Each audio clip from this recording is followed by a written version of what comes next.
Hi friends, welcome to Finspirations 9. I am Sunil Thakkar. The headlines are screaming, US Congress avoids government shutdown in last minute deal. So does this mean discussing this is a moot point? Far from it. It's now even more on borrowed time, 45 days until November 17. This is the leeway Congress has given the struggling US government. President Joe Biden late on Saturday, September 30, signed the bipartisan deal, which was put forward by the Congress comprising of Republicans and Democrats, by House Speaker Kevin McCarthy to keep the government funded for 45 days just before a government shutdown was to go into effect. And rather acridly, this is what President Biden had to say afterwards.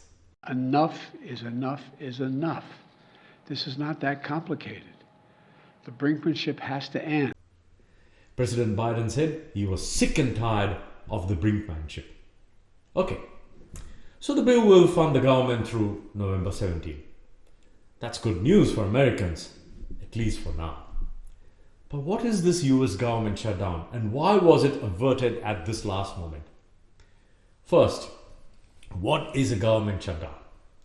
A government shutdown happens when Congress doesn't approve funding for the federal government by the time the new fiscal year starts on October 1st. It can be averted briefly if a short-term funding bill is passed, like what happened just before midnight on September 30 this year. Each year, Congress must pass the 12 appropriation bills that make up the discretionary spending budget and set funding levels for federal agencies. Shutdowns happen when both chambers of Congress are unable to agree on roughly 30% of the federal spending. They must approve before the start of each fiscal year on 1st October. What a shutdown would have meant.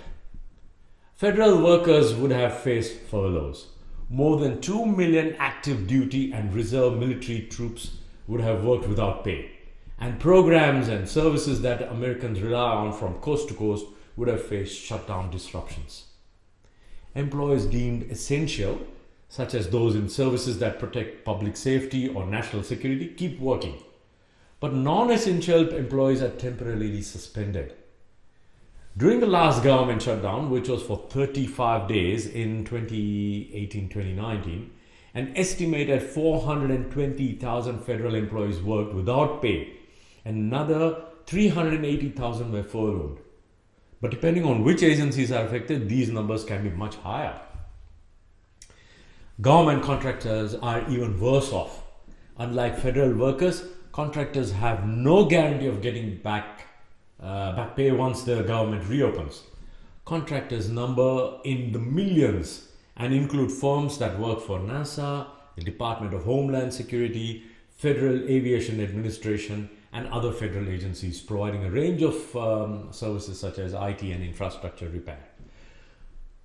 Now, what does this mean for normal citizens? Because many federal workers are off the job during a government shutdown, many services are stopped or slowed, disturbing the day-to-day life for many Americans. Families that rely on Head Start for children, food benefits, and countless other programs, large and small, would be confronting potential interruptions or outright closures. At the airports, TSA officers and air traffic controllers would be expected to work without pay, but travelers could face delays in updating their US passports or other travel documents. What does this mean for the economy? On a national scale, government shutdowns can have far-reaching economic consequences, hampering growth and promoting uncertainty, especially if they drag on. The affected areas could be: the unemployment rate could rise, gross domestic product, that is the GDP, will be affected, which could shave GDP growth by 0.1% in the fourth quarter of 2023. The cost of borrowing will rise. Each week of a government shutdown would cost the US economy $6 billion. Fourthly, small businesses will be affected as the administration will stop processing loans which amount to more than 100 million per day. Mergers will slow down and initial public offerings, that is IPOs, will be put on hold as Securities and Exchange Commissions, SEC, will not be fully staffed. Why passing these bills is important? The Republicans are of the opinion that the new aid for Ukraine in the government spending deal has to be curtailed. This is despite calls to the otherwise from the White House and efforts by Democratic members of the Congress. That is why this standoff. The total debt of US is $33 trillion as it stood last week, and which just in a week has increased by another $100 billion, which equates to roughly $14 billion per day. And hence the reasoning that if the spending is not reining, the US economy will face even greater hardship in the near future. So what happens now? Life goes on as usual, because the 45-day stopgap bill provides temporary funding for the government. However, Congress still needs to pass the 12 appropriation bills to fund additional federal agencies. This has to be done by November 17. History has shown that Congress has passed all its required appropriations measures on time only 4 times during the last 5 decades. Its chronic inability to follow its own appropriation process is hardly new. Finally, these bills will be passed with few amendments. There is no need to panic, for now at least.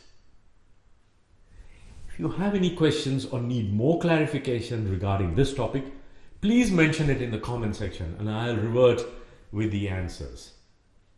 Happy tidings, stay inspired.